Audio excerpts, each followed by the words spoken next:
Ticket ફાળવણીના વિવાદે લીધું મોટું સ્વરૂપ. ભાજપના 5 નગરસેવકો કોંગ્રેસમાં જોડાયા. સ્થાનિક સ્વરાજ્યની ચૂંટણીઓ પૂર્વે દાહોદના રાજકારણમાં મોટી ઉથલપાથલ જોવા મળી છે, જેમાં શાસક પક્ષ ભારતીય જનતા પાર્ટીને ભારે મોટો ફટકો પડ્યો છે.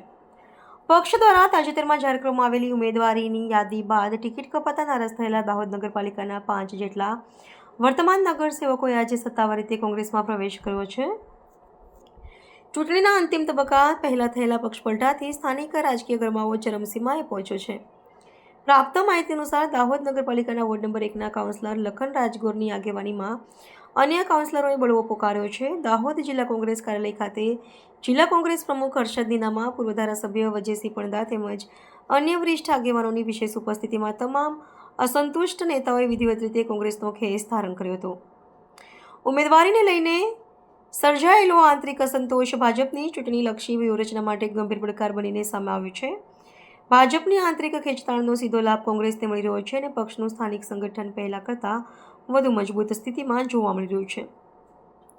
કોંગ્રેસના છાવણીમાં આવેલા નવાજોમ વચ્ચે રાજકીય વર્તુળોમાં એવી પ્રબળ શક્યતાઓ પણ સેવાઈ રહી છે કે આગામી દિવસોમાં અન્ય તાલુકા પંચાયત, જિલ્લા પંચાયતના સભ્યો તેમજ કેટલાક વધુ નગરસેવકો પણ પક્ષપલટો કરી શકે છે.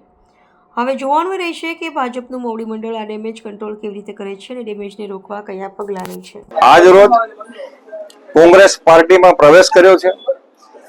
ગઈકાલે ભારતીય જનતા પાર્ટીમાંથી રાજીનામું આપ્યા પછી રાત્રે 2 વાગ્યા સુધી મારા વિસ્તારના સમર્થકો અને મારા વોટર્સો આ બધાની લાગણીને ધ્યાનમાં રાખી અને કોંગ્રેસમાં પ્રવેશ કર્યો છે. આ નગરપાલિકાની ચૂંટણીમાં કોંગ્રેસ પાર્ટીમાંથી ઉમેદવારી કરું છું અને દાહોદ ની તમામ જનતાને વિનંતી છે કે જે નેતૃત્વ તમે છેલ્લા 20-25 વર્ષથી જોવો છો એમાં 2-5 જણ શાસન ચલાવે છે, લોકોને ગેરમાર્ગે દોરવામાં આવે છે, જાત જાતની ધમકીઓ આપવામાં આવે છે.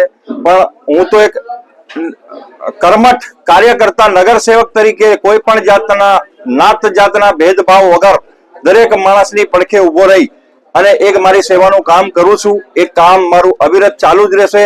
હંમેશા માટે લોકોની પડખે ઉભો છું, દાહોદ નગરની સાથે છું. મારો જ્યાં જ્યાં મારી જરૂર પડે મારો નંબર પણ આખા દાહોદમાં લગભગ લોકો પાસે છે. હું પ્રજાની કોઈને પણ ગમે તે જરૂર પડે એની સાથે છું. નેતૃત્વ ચોક્કસ બદલાયું છે, મારી કાર્ય પદ્ધતિ નહીં બદલાય અને હંમેશા કાર્ય કરતો રહીશ. આભાર. ભારત માતા કી જય. અમારી સાથે નગરસેવકમાં ભૂતપૂર્વ 5 નગરસેવકો બીજેપી માંથી કોંગ્રેસમાં જોડાયા છે. પરંતુ આગામી જે નગરપાલિકાની બોડી છે એમાં કોંગ્રેસ પક્ષનું શું જોઈએ. હવે પરિણામ શહેર દાહોદની જનતા નક્કી કરશે અને જે રીતનું પરિણામ આવશે એ અમને સ્વીકાર્ય હશે ને લોકોના કામ કરવા, અમારું કામ લોકોના કામ કરવાનું છે. ભાજપે યુવા ચહેરાઓ ઉતાર્યા છે, તમારા જે જૂના જોગીઓ છે તેમને કાપી નાખવામાં આવ્યા છે, તેને લઈને શું કહેશો?